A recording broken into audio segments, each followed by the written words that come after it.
Hi everybody, this is Noelle from Petitti's, and it's September, and we're going to show you what's in store. And boy, the greenhouses have really transitioned from your standard annuals to really your fall mums. And I'm going to tell you, they are bursting, and it's because we've been a little bit warmer than normal. So you're going to see some flowering coming on, and everything is looking absolutely gorgeous. Fall mums, just remember, and I mentioned this, I think we were doing kind of like a summer in-store video. As soon as you see the mums come into the garden center, that is the time to plant them, especially if you want them to perennialize, meaning come back for you in the garden. So now is the time to get them in the ground, get them set, put your biotone in there, amend that soil so it's well drained, and they will do very, very well for you. And don't forget to water. We always talk about that. We're out of a drought period, but we had it most of the summer. And so still water, but you're watering evenly, 1 inch of water, 1 time per week, slowly and deeply. And that's always going to be best for the root system to, again, establish down into the soil, okay? So if you want your mums to be successful year after year, great. You can put them in pots, no problem whatsoever. You can also put those pots into a cold garage or protected up against the side of the house. Not a problem. You let them bloom out. You let them die back naturally. And when they've kind of yellowed and dried late fall into early winter, that's when you go ahead and do that transition, okay? So you can do that too, no problem. See if you can win them over in those pots. But in the ground now, best time to do it. I wanted to show you, we were talking about, you know, the classic type annuals, but there are some annuals that do great at this time of year and continue growing really, really well. This is a collection of petunias. It's actually a petunia and calibrachoa hybrid. We call them SuperCals, and they have these lovely fall colors. So I'm gonna hold up this one first because you see this color from miles away. I shouldn't say miles, but from a distance. This one is called Maple. This is the Supercal Petunia. They are a self-cleaning, you know, trailing petunia. They do their thing. And you guys, I've actually had this winter over.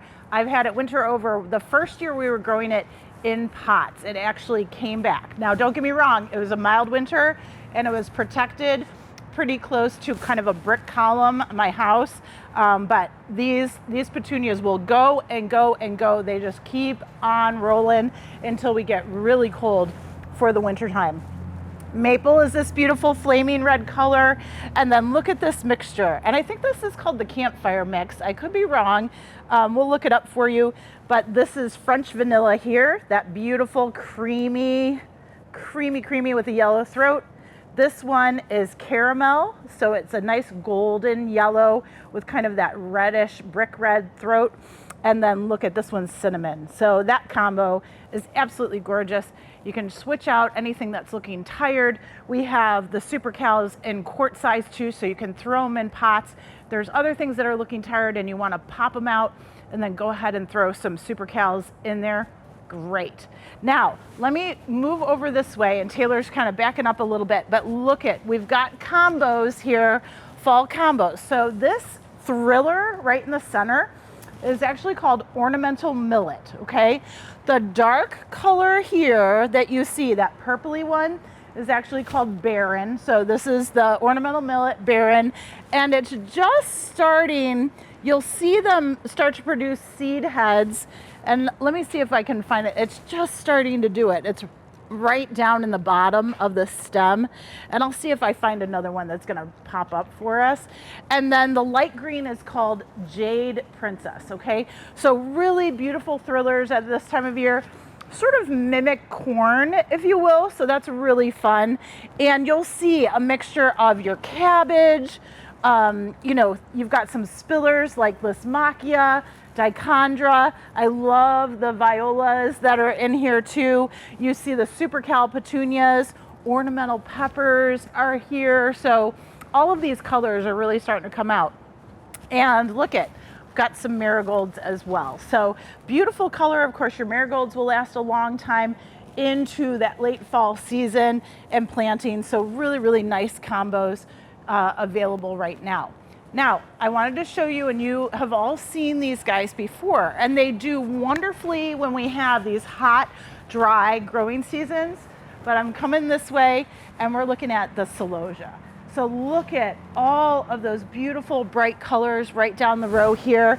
And this is all what we call like a candle type Celosia or a spindle type Celosia, where it has that really beautiful pointy flower, right? Very, very nice. All of these, this is the Flamma series here. We've got orange and gold and red.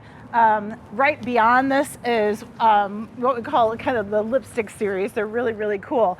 But you've got the spikier flowers here with some variegated foliage. So these guys are wonderful. And it's in tens. Their actual series name is called Intenz, Intenz. I think it's a little early in the morning, but I'm pretty sure that's right. And so there's a few different colors there where you get lipstick is a little bit darker fuchsia. You have a lighter purple, a darker purple as well.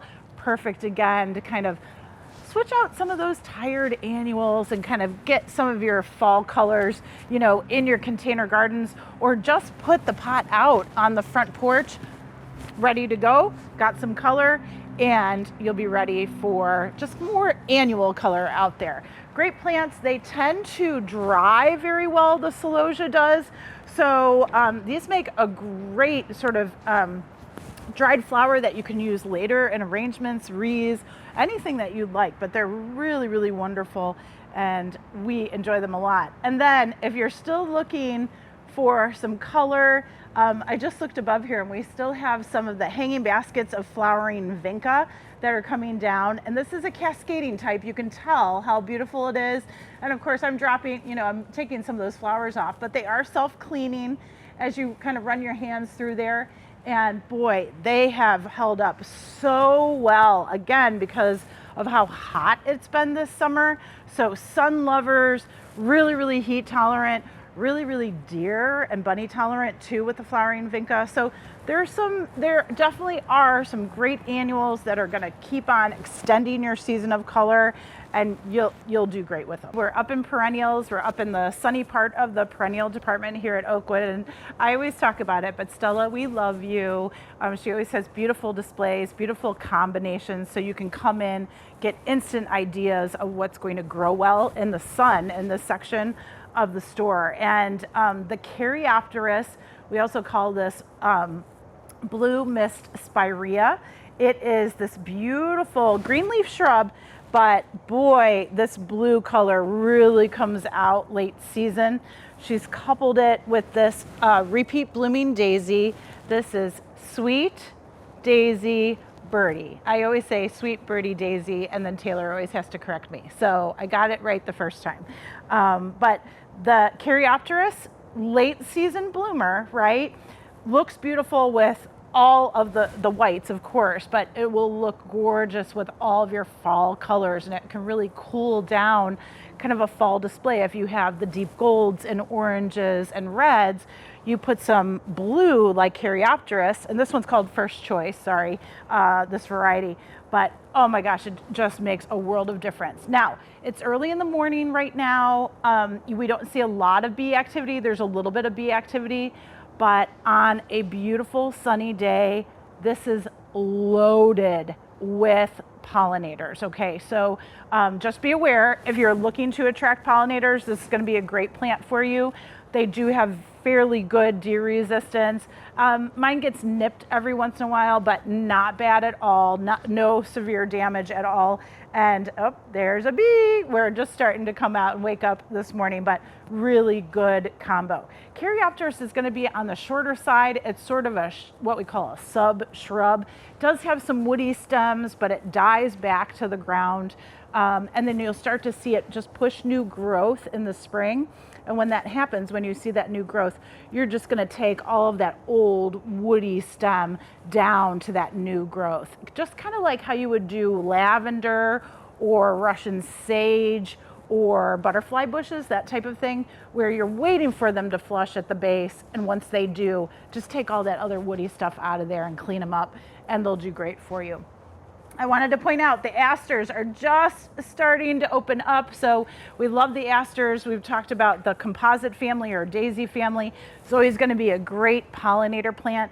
The asters, especially for late season pollen and nectar, this is a great host plant. So make sure that you're planting your asters out there in the sun. Lots of different colors and varieties. They don't necessarily like the humidity and the wet. They definitely like kind of sunny prairie spots, if you think, like wide open, good air circulation. All those types of things will make your asters much happier and healthier. So do keep that in mind when you're planting them. And right next door, look at this. This is uptick Coreopsis. We've shown uptick before. There's a couple different varieties. This one is golden bronze, I think. Yep, golden bronze. And what's really cool about this Coreopsis, the series of Coreopsis, they're nice and short, very compact. We're looking no more than about 12, 15 inches tall on this plant. But this is one of those Coreopsis that has those long stems on them. So you can literally take pruners or shears and just when they're spent, when they're about 75% spent, you go ahead, take a handful, cut just right below the flowering stems, right above the foliage where it is, and it will completely reflush. It's just a very vigorous, growing, blooming Coreopsis, and it will continue to repeat throughout the growing season. So do look for the upticks. I love it paired with this cute little grass. Of course, this is a real popular one. This is actually called Little Bunny. It's a pennisetum grass with the cute little tassels on it. And you'll see different varieties of pennisetum, some taller, some shorter. The annual variety is going to be that red leafed variety, like Little Red Riding Hood. We call it Pennisetum rubrum. And just remember, that's the annual type. It is not hardy here, but they're starting to develop new varieties of the Pennisetum family that have a little bit more color in the foliage. And so they're coming down the pipeline as we speak. Breeders are working on this to give it a little bit more color and still keep the hardiness of that grass. Beautiful red Coreopsis here. I think this is red shades. Is that right, Taylor? She's probably like, nope, red satin. Sorry. I always get, there's a lot of Coreopsis varieties and my brain is not working this morning as well as it usually is. So red satin there, but beautiful combo with the grasses. There's a nice, beautiful coral bell here, but it doesn't look like peach flambe because it's already changing colors very, very intensely, bringing on the reds and the burgundies, but it sure is peach flambe. So just underneath, you might see those peachy colors again where it stays a little bit shadier. But boy, along with the Coreopsis and the grasses, really beautiful combo for sun. I've got a couple more combos for you as we are bebopping through perennials here for the fall. Look at this Coreopsis, absolutely gorgeous. This is Shades of Rose. I get that one confused with the red shades, red satin, it's red satin. So Shades of Rose here, beautiful, nice tick seed foliage, so very, very ferny foliage, but I love the pops of blue fescue in here. And this blue fescue, nice short blue fescue, very icy blue. This one's called Blue Boulder, and you're really looking at the height on it. It is no more than about 6 inches tall, but that beautiful bright blue silvery color and the pink, the soft pink. This is a very, very soft colored display for fall, which sometimes is nice because your fall colors are just usually in your face and really, really hot. And it's just nice to have kind of those softy pastel colors. We'll talk about in your face. The black-eyed Susans, of course, are in full bloom. This looks like Viette's Little Susie. Hold on one second. Oh yeah, Viette's Little Susie. So a little bit shorter, or not shorter, I'm sorry, smaller flower, but very, very profuse, a little bit more compact as well.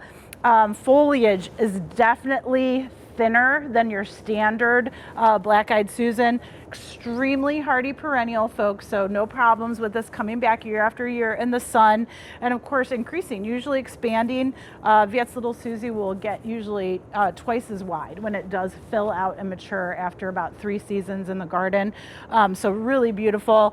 And couple that bright yellow flower with, look at this. This is Agastaki. This one is Black Adder. It's a little bit darker than Blue Fortune. Blue Fortune we see a lot out there in the landscape. Very, very popular Agastaki or hummingbird mint. And Taylor just saw a hummingbird go by, so I was wondering if they were over here foraging. But beautiful mint family, daisy family. Pretty good as far as deer resistance is concerned. And then look at this Pennisetum. So this is another variety of Pennisetum. You can see how long these seed heads are. This one's called Redhead, so obviously a bigger inflorescence than something like Little Bunny that we showed you earlier. But again, nice compact grass as far as the Pennisetums are concerned. So if you're looking for something a little bit shorter, Redhead's going to be maybe 3 foot tall with the flowering. Very nice clump forming, so it really does sort of break up the bold flowers, the cooler spiky flowers, and then of course you have nice clumps of grass, so that's always really cool. We're going to move right over to the walkway over here, and Joe Pye weed is out. So Joe Pye weed is going to be a native forest, an Ohio native flower, perennial flower, grows very, very well in our gardens. Can tolerate that full sun condition to part shade. Typically, you're going to see those mauve-y pink flowers popping up. This one's Gateway. Gateway's kind of in between, like it's a medium size. So we're going to call it almost a 3 foot tall here with Gateway. You've got taller varieties with Joe Pye weed. You have shorter varieties with Joe Pye weed. But this is always going to combine well with any of your pollinator garden plants. It is very deer resistant, along with the moonbeam Coreopsis, yarrow, sorry. And it's moonshine, it's not moonbeam. See, brain's not working quite right this morning. But still, yarrows, Joe Pye weed, perfect companion plants, no problem with those.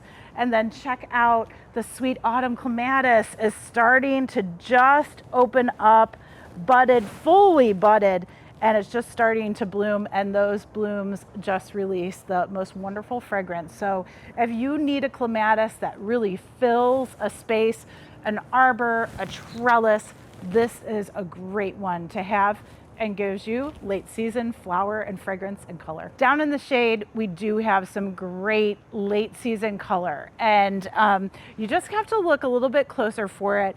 But at this time of year, so for September, moving into early fall, the anemones. Now these are your fall anemones. There are spring types of anemones as well. So you'll see them both, at the beginning and the end of the growing season. Fall anemones, the newer varieties, are going to be fairly compact, really floriferous. Some of the older varieties are going to have a large kind of basal foliage and then produce very, very tall stems that kind of wave in the wind. But this is kind of the trend that we're seeing with some of these newer varieties. This is Fall in Love Sweetly. You can tell it is a doubled pink, really, really beautiful. Lots of petals there on the flowers. Flowers are probably about 2 inches wide, very nice, but there are buds everywhere on this plant. Again, very compact. You're probably looking at no more than 18 inches tall and wide with that one. The one right next to it is a single dark pink.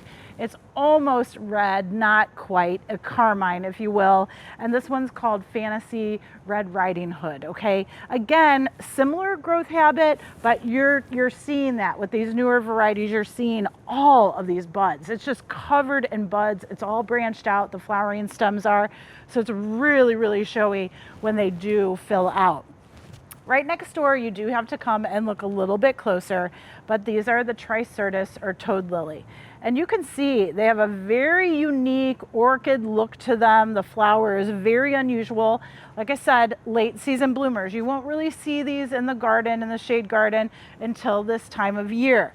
I love Empress. It's a beautiful purple and white speckled. And down below Empress is Gilt Edge, and it's because of that beautiful golden edged foliage. So you get a little bit of variegation, you know, in the shade garden. That's always great. And then you will also get these kind of violet pink flowers, orchid-like flowers. So really pretty, very delicate looking plants.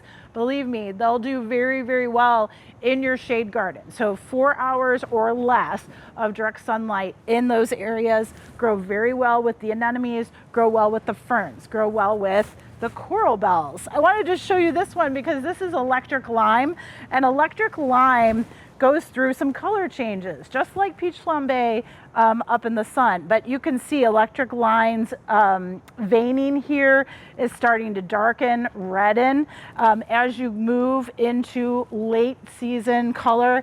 And then look at it is also a late season bloomer.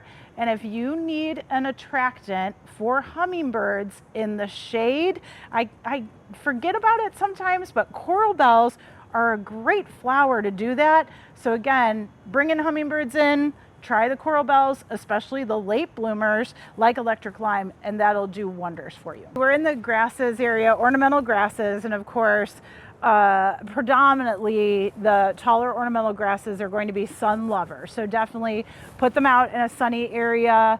Well-drained, drier areas are great. Some can tolerate clay better than others, and that's what I'm going to talk about right here. These two varieties that I have are native types of grasses, cultivated varieties of natives, if you will. And so when you're planting native grasses, they're pretty darn adaptable to our soils, our weather, our climate.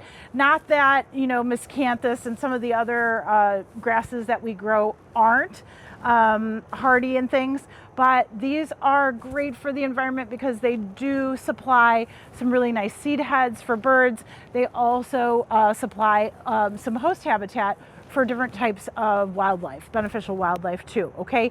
I wanted to show these two together because they're such a contrast, even though they're both upright grasses. This one here is Panicum Dallas Blues.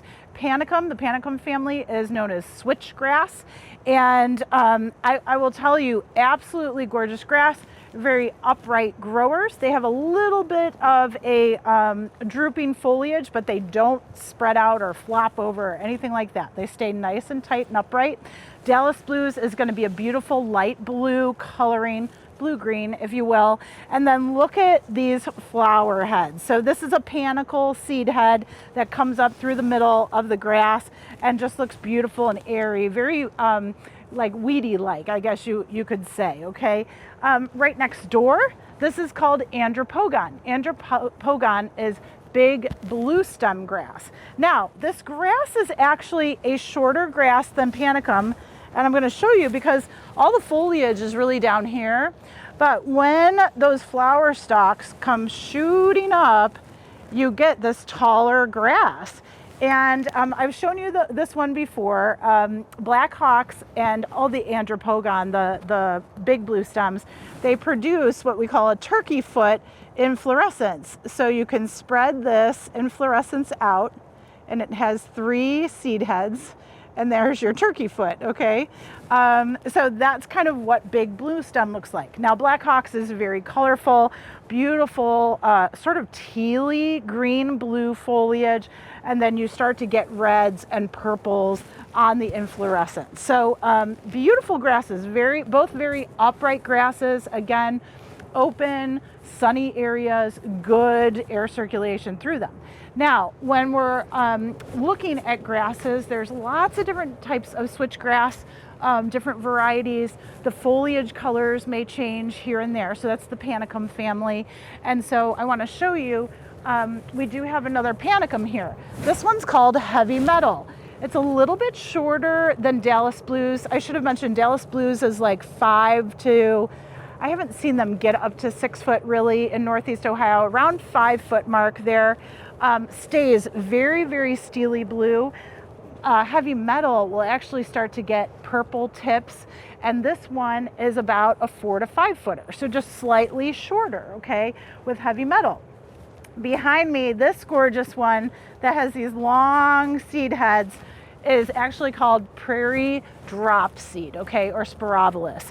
And this one, even though it looks a little wild in the pot, it is absolutely gorgeous in the landscape. You do have just lovely flowing, very graceful grass and stems coming out of here, but you can see those seed panicles are absolutely lovely, very large and feathery and gorgeous. So you get this beautiful soft texture with spirabolus, okay? This one's a little bit different. This is new for us. This is actually a sorghastrum, and this is called Golden Sunset, but look at those seed heads.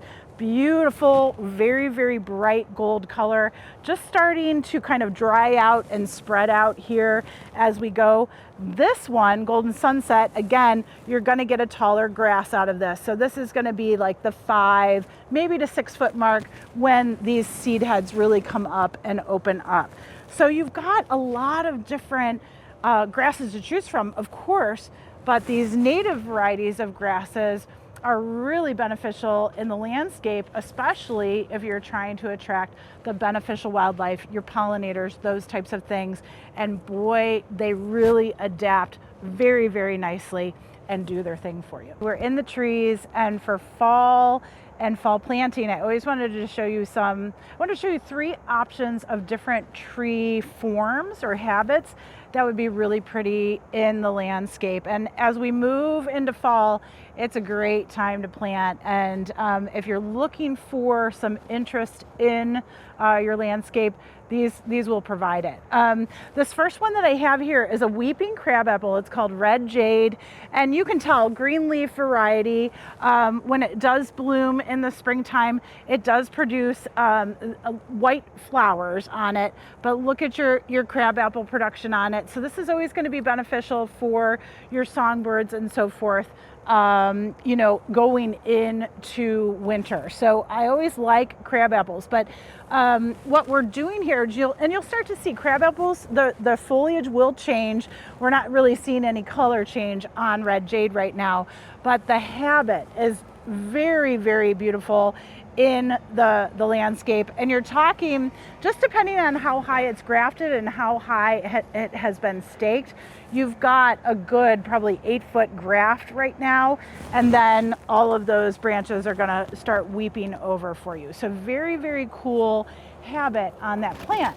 Now, very different from that crabapple, Red Jade, you've got this one. This one is called Perfect Purple, and I am telling you, this foliage is absolutely gorgeous. It is a very, very dark purple, almost black. It has that kind of greenish black tone to it. If you look really close, there is some fruit here. It is another crabapple variety. It's obviously a smaller fruit producer. That fruit really kind of is hidden underneath the foliage. Now this is going to be an upright type, and it's more of a vase-shaped grower. So it's going to kind of grow up and out. You're looking at probably about 20 foot on this crabapple, which is still considered pretty short as far as a tree is concerned. But your foliage color all through the season, from spring into fall, once the foliage pushes out, you're going to have this cool, dark color. And I just think it's such a pretty crabapple.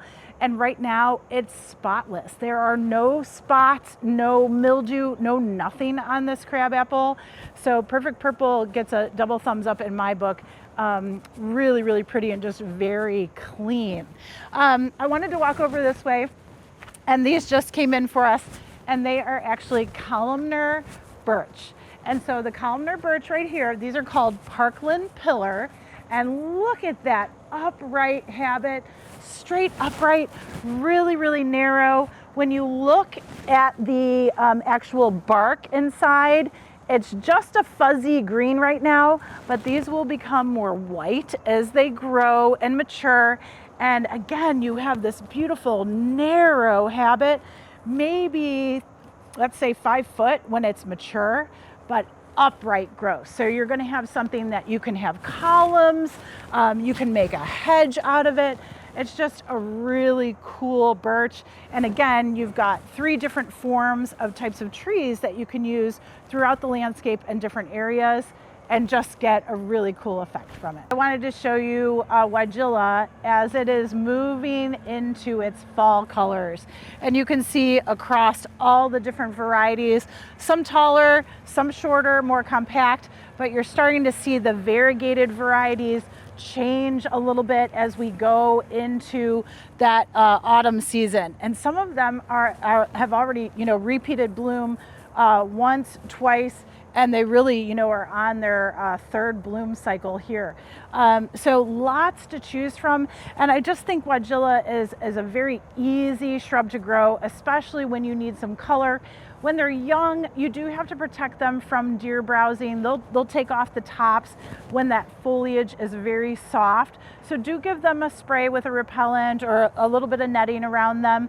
Once they really start to harden off and fill in, they're pretty good as far as that deer resistance is concerned. But I've got my Monet Purple Effect right here, and it's just starting to push out more buds. It's got that beautiful creamy variegation with a little bit of purple. And as it moves into fall, you're going to get even more purple coloration out on it. And then right behind it is my Monet Sunset. That is typically a chartreuse green yellow leaf, but look at that fall foliage color. It is just beautiful. Dark foliage, some of the red flowering types. I mean, there's just so much to choose from.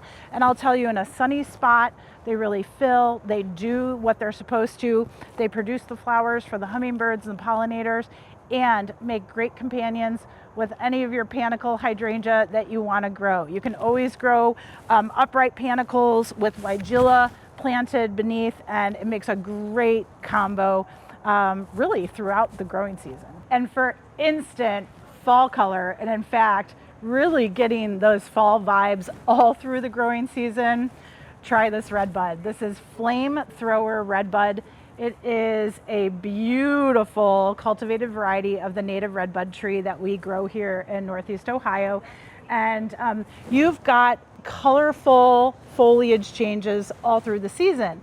And the reason being is that as the branches fill out, your new growth at the tips right here, and there's just this new little leaflet coming out, that's the darkest color. But you can tell that they develop that foliage as they grow throughout the season. So you've got your darkest colors kind of fading back from your reds and burgundies, fading back to kind of some golds, chartreuse, green. Sometimes you see peachy colors in here. It's such a lovely tree. And I'm gonna tell you, Flamethrower is also what we call kind of a mid-size redbud. It is around, let's say, the 15 to 20 foot mark, tall and wide. So it's a little bit smaller than your standard or native redbud tree that's around that 20 to 30 foot mark. So this is definitely more compact, beautiful habit, gorgeous foliage, fairly deer resistant. And of course, in the spring, you can't beat their bright violet flowers. They just come out, they're fluorescent, and they're gorgeous. So great time to plant, folks. Remember, we are in September, so just make sure you are watching your watering, okay? When you're planting, find time to do it. Amend your soil with any organic matter that you have on hand, sweet peat, planting mix, what have you. Put the biotone in the hole before you go ahead and put that root ball in. Try to break up or score the root ball as well. Get those roots moving out into the soil. Go ahead and backfill, mulch, okay? Just 1 to 2 inches of mulch to help keep those roots cool, keep the moisture in, and then of course water deeply. Remember that 1 inch of water, 1 time per week, slow and deep watering. That's really gonna help you with your fall plantings, and enjoy.